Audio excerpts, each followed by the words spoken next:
My name is Annette Tenzer, Tenzer.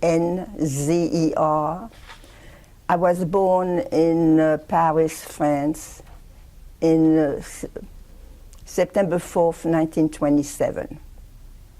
I had a brother 6 years younger than I. He was born May 6, 1933. He passed away in 2010. He and I came together here. We came here in 1946, August 8, 1946, after the war. We lost our parents during the war in Paris. The Germans put them in concentration camp in Auschwitz. I lived in Paris proper, in the 10e arrondissement. It was a war camp, and my parents had a business in that apartment. It was a large apartment. My father designed handbags that were sold in the Champs-Élysées, which is a very fancy area of Paris. And he had people working for him. He had, in the apartment, he had 2 large rooms that he used for business. He employed about 4 people, and they were all leather handbags. He was what they call an artisan in France. Where we live in our building, I knew of somebody else who did that, but I'm not aware of that. Where did you learn your English? When I came here, I went to ESL, English as a second language. As soon as I came here, I was very lucky that the family who brought me here let me go to school. The next day I came here to learn English. When the Germans came in 1940 to Paris, I remember staying at the corner with my mother and my brother and looking at the Germans going down Faubourg du Temple with their trucks and all that. My father had left home because we're Jewish, and they had said that men would be taken to concentration camp, maybe labor camp, they called them then, but they would not touch children and women. So my father had left 6 weeks before they were coming to Vichy to hide. And he had a very bad experience then. On the road, people were failing, they had no food. And when he got to Vichy, he got together with a few other men. They lived in a cellar. Rats were running all over night. Somebody had to stay up to watch that nobody got hurt. It was hard to get food. It was a very bad experience. And that lasted, he came back 6 weeks later. And when he came back 6 weeks later, he said, it's not worth it to run away from the Germans. If they want to pick me up, I'll go to a labor camp and I'll work. He didn't know that they were extermination camp. So 6 weeks later, I remember seeing him coming, and we were so happy to see him, and he started his business again. That was 1940. 1942, July 16, 1942, the German had, they picked up everyone, babies in cribs and all that. And they picked up my parents. I wasn't home. My brother and I were not home. And the reason we were not home is because from the age of 10 to about 14, I had asthma. And the doctor suggested that I go for a cure in the Morvan, which they had natural springs. I think they were, I don't remember, but anyway, they were natural springs that would help people with pulmonary problems. So I went there first in 1941. I came home and felt so much better. I missed less school that year. So when 1942 came, I said to my parents, I want to go again because I feel so good that maybe I'll get rid of it. So they said, no, now you can't go, you're wearing the yellow star. And if anyone sees you and you're out of your neighborhood, they can report you. So I listened to my mother, and I was walking down Paris, and I was wearing the yellow star, and a policeman stopped me and asked me why I'm wearing a yellow star. He says, "You're not Jewish," because I was like any French young girl. And I said, "Well, that's not what they're telling me." So I came home and I told my parents, "The policeman doesn't believe I'm Jewish, so why should I wear a star?" He said, "Well, you can be reported by somebody who knows you." So I came up with the idea that I would leave early in the morning, and with my brother and I were very close. And we had to go over a bridge, a canal, to go to the metro. So I said, I'm going to leave early in the morning when everybody's sleeping. I'll wear my yellow star. I'm going to sew it very lightly. And when I'm on the bridge, out and in the canal. So my parents listened to me, and they got in touch with the people at the camp. And their son worked for not their son, their nephew worked for the trains. So he got in touch with him, my father, and told him, "If you take time off for work, I'll pay you whatever you want. Take my 2 children to your aunt to the camp." So that was June 27, 1942. My brother and I left early in the morning. We got over the bridge. I said to my brother, "Make believe that you're picking up your knee socks. Pull the star and throw it in the canal."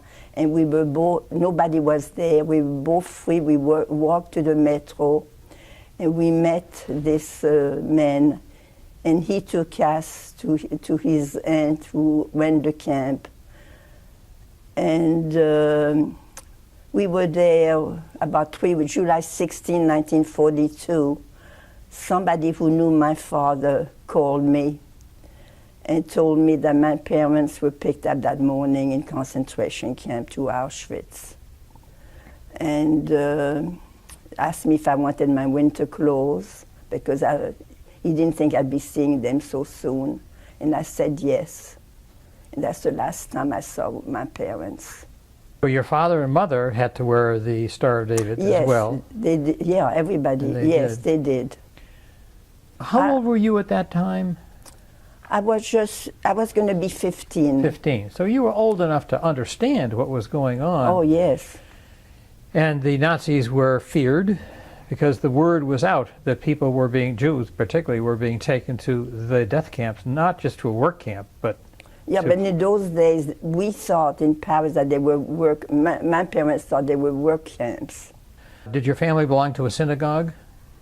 Yes, but my parents were not too religious. My father observed the New Year, the Jewish New Year, and we have Passover, which is a Jewish holiday of freedom that we just celebrated. So he would ask my mother to do special dishes to observe that. But otherwise, there wasn't much connection with the temple. And my mother was an atheist. So she did that for my father, but she really didn't believe in it. Kristallnacht in Germany was in 1938. Did you hear about that? Yes, we heard about it, but we didn't think that Maréchal Pétain would do what he did. We learn now that there were a significant number of the French people who were anti-Semitic. Did you experience any of that? No, I didn't. But my father would always say to me, I would never turn my back to a Frenchman, meaning, you could be stabbed in the back, the way he felt. Were there any of your other relatives who were taken away, friends? We had cousins. My mother had a sister. These are the only ones we know.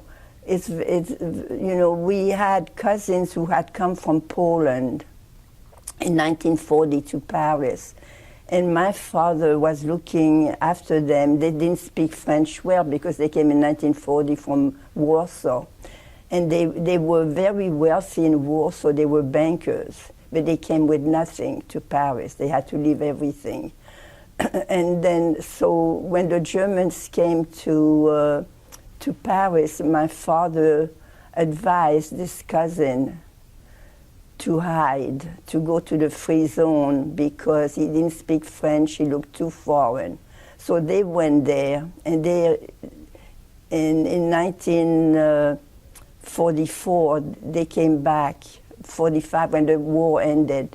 They were on their way back to Paris, and they remained alive. The reason I'm bringing them up is because when they wrote a letter to my parents at their old address, saying, how did you fare the war? We're okay.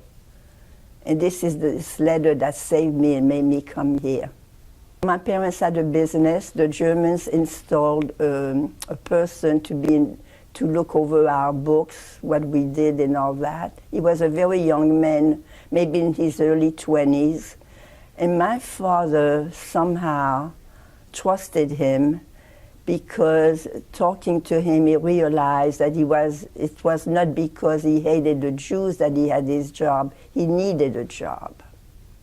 Somehow my father trusted this young man that he was not anti-Semitic, and he gave him our address in camp where we were. And he's the one who called me that morning to tell me that my parents were taken in concentration camp. He never reported that to the Germans. My mother, I did research, and I got a paper, a death certificate for my mother. My mother died about 3 weeks after she got to Auschwitz. They claimed that she got a stomach infection. She probably died thinking she left 2 children behind and what's happening to them. And my father, I did research for him too, but they never found his death certificate. So I don't know how long he lived after he got there. Tell me a little bit more about this camp, I think is the word you used. Was that in Vichy, France? And tell us a little bit about that. In the Morvan. The Morvan is not Vichy, but it's the south of France. When we got there, so I went for my cure. And by the way, I never had asthma ever in my life after that. I lost my parents, but I never got asthma again. And so meanwhile, my father wrote a letter to this lady who ran the camp and asked, and he told, I can't believe that he wrote from camp saying, please, we're in camp, in a concentration camp, please take good care of my 2 children. When I come back, you'll be very well rewarded. And this woman took this to heart, and she kept us till the end of the war, at the risk of her life, because the German headquarters were just 2 blocks away. And anyone would have said these 2 children are Jewish, she would have been killed, and her husband and us too. That little village of 500 people, Saint-Honoré-les-Bains, no one ever told the Germans that we were there, my brother and I. Were there other Jewish children there as well, you think? Yes, from what I just found out that there were others, but I was not aware of it. We lived, those people kept us like we were their children. They didn't make any difference. We ate with them. We did everything they were doing. I helped. I couldn't pay my way, so being that I was now 15, 16, I did all the housework. I took care of the children. I did whatever I could to help. There were other children who came for the cure. That was a summer cure. Were there any Germans Nazis or soldiers who came into that village? They were there. I even spoke to them. One day they came. We had forgotten to close the curtains at night, for the planes. So they knocked at the door, and I opened the door, and My heart went, must have turned white like a sheet. I must have looked so sick. And luckily, all I said is, what do you want? I didn't say, please don't take me, which would have been a reaction.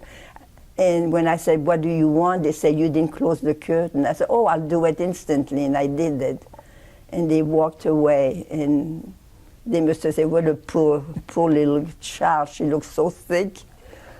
My brother and I were there with those people from 42 to 45. And I went to school. What I did, the lady said to me, you know, everybody knows you're Jewish, but let's make it look good. We go to Mass every Sunday. We would like you to come with us. And I said, okay. And we did that. And I went to Catholic school for 1 year.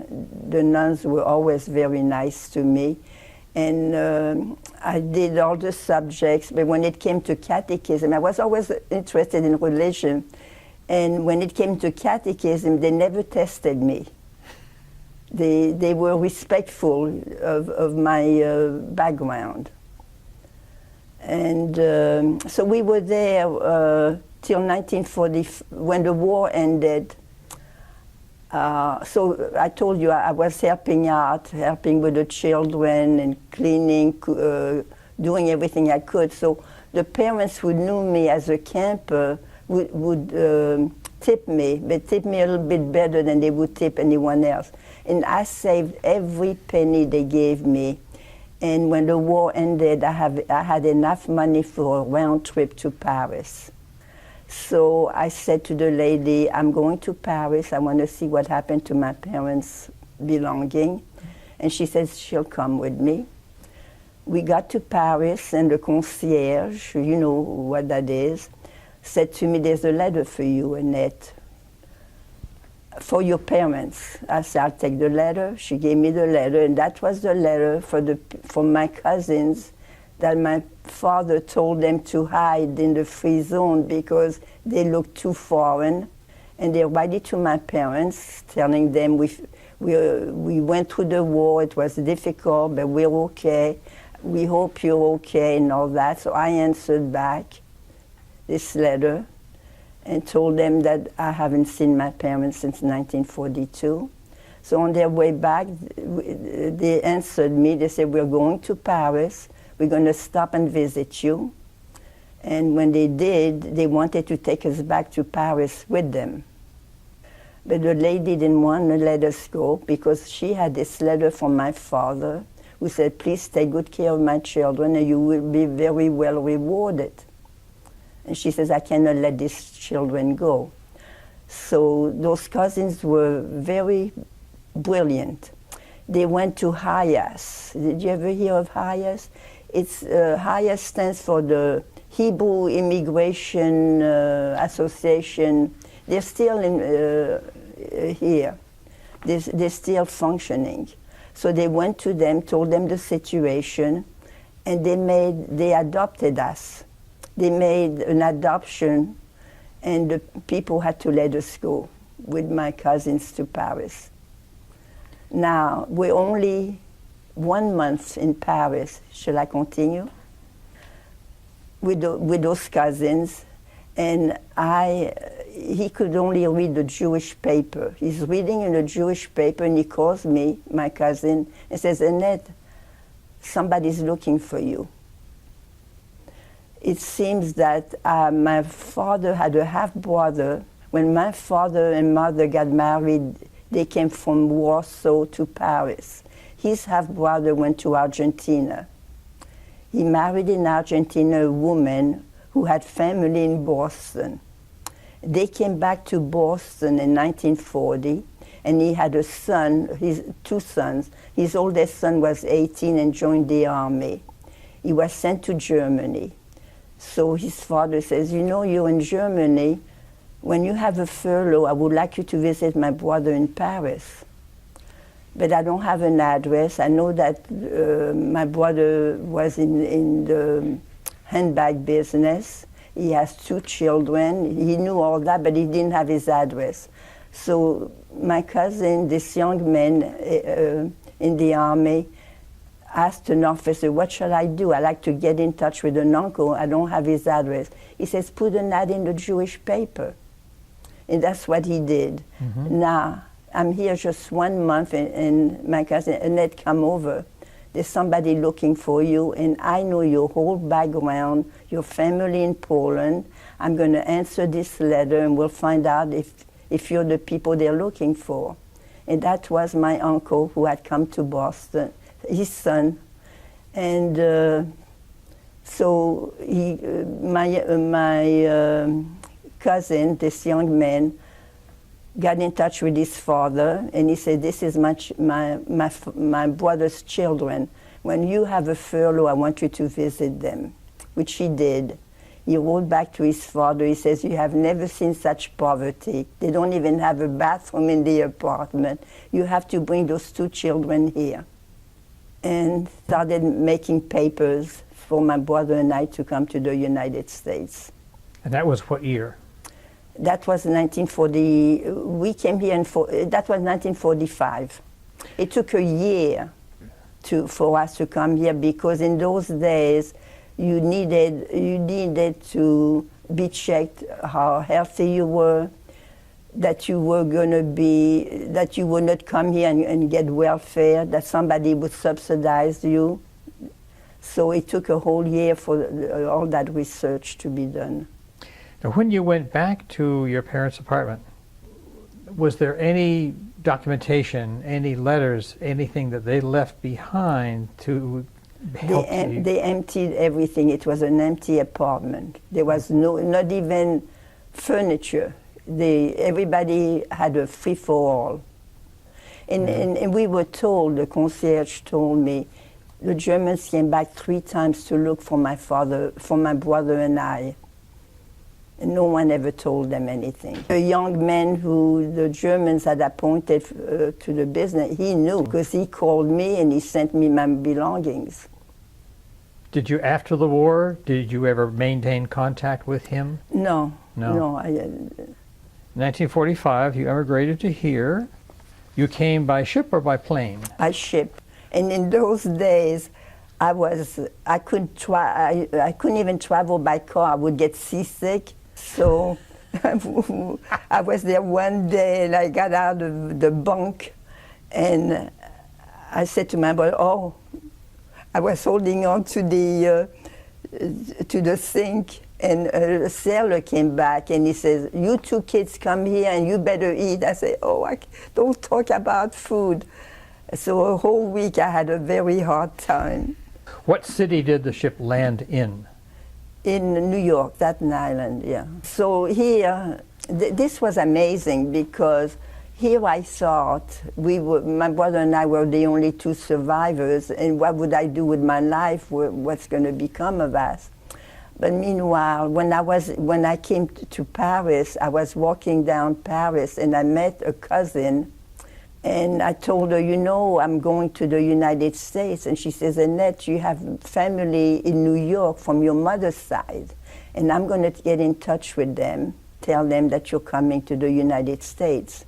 So here, from 2 children, being alone in this world, no parents, no one, we came to New York on a ship. 20 people were meeting us at the ship. My uncle, his wife, his 2 children from Boston, and the family from my mother's side, they got in touch together, and they all came to the ship. 20 people meeting us.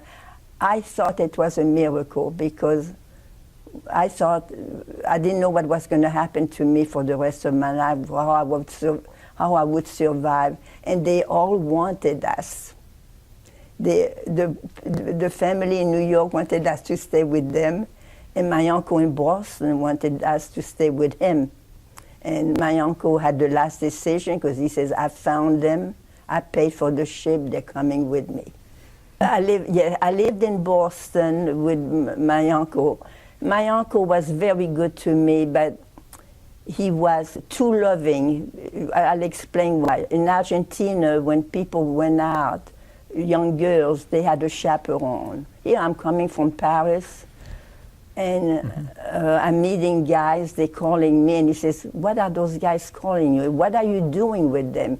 And Boston, in those days, they had Sunday, everything was closed. Saturday night, 12 o'clock. And if I came home a half hour later, what was I doing with this fellow for a half hour?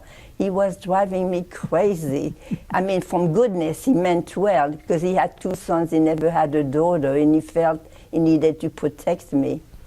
So I was in touch with my family in New York, and they sent me an invitation. A cousin, a year and a half older than I, was getting married, a young girl. So they sent me an invitation. And while they sent me the invitation and I answered, they asked me how happy I was. I said I would be very happy, but they're over-loving me. They don't let me move. I can't breathe. So this cousin who was getting married, her mother said, Annette, come to the wedding, and you'll stay, and you'll have my daughter's bed. And I spoke to my uncle. I said, I'm going to a wedding, I'm packing, I'm not coming back. And so I came to the wedding, and the bride's groom got to like me and gave my phone number to somebody who did business with him, and insisted that he call me, and this is my husband today. You learned English in school here, or just by talking to people? No, yeah, when I came here, I didn't know any English. So my uncle sent me directly to ESL, English as a Second Language, to a school in Boston. And I was among, in fact, I have the picture that I showed you before. We were among the youngest. I was 19 there. So there were a lot of 7 girls like me who were 18, 19, and we were very good friends from different countries. And the teacher only spoke English. She says, I don't speak any other language, that's the only way you learn. So we were immersed in English, and these 7 girls and we were progressing very beautifully. And I started school as soon as I came here in September. And in December, they said to us, look, you're all doing so well, we're putting you in the high school. And you're going to learn things, how to survive here, how to get a job, typing, bookkeeping, whatever. And so we did that, and they were so impressed with us. At the end of the year, in June, they gave us an equivalency diploma, high school diploma. And so I held on to that diploma. That meant a lot to me. And I met a young girl, and she says to me, she's getting married, and she's going to New York. Would I like her job? I say, yes. And it was, bookkeeping. It was just numbers, so I didn't need that much English. I just needed to understand what they needed. So that was my first job. As soon as I graduated, I had a job.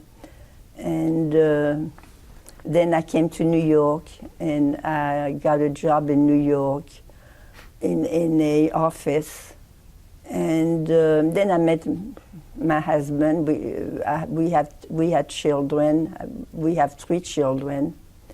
And when my oldest started high school, I said to my husband, I want to go to college. He says, you out of your mind? You have so much work, 3 children. I said, I'm missing something. So I met a woman who had 1 year of college. And in New York, they had, I forgot what it's called, but she went to part of a program. She had 1 year of college, and she wanted to really get her college degree. I forgot what the name of that program was. And she took the SATs, and she was going to go back to college. And I said to her, oh, this is what I want. She says, here's the number, call up. So I did. I called, and they said, come and you take the test. Now, I only had that 1 year here. I really didn't know history, all the things here. So I didn't pass the test. But At the bottom, when they gave me the answer, it said at the bottom, if you want to speak to an advisor, call this number. So I called the advisor, and I was talking to him for about an hour, and he says to me, upon talking to you for this hour, I'm going to do something that I haven't done before. He says, I'm going to let you come. It was Queens College in Queens, New York. I don't know whether you know New York. And he says, I'm going to enroll you in Queens College. And if you get 36 credit with a B average, you'll become a regular student.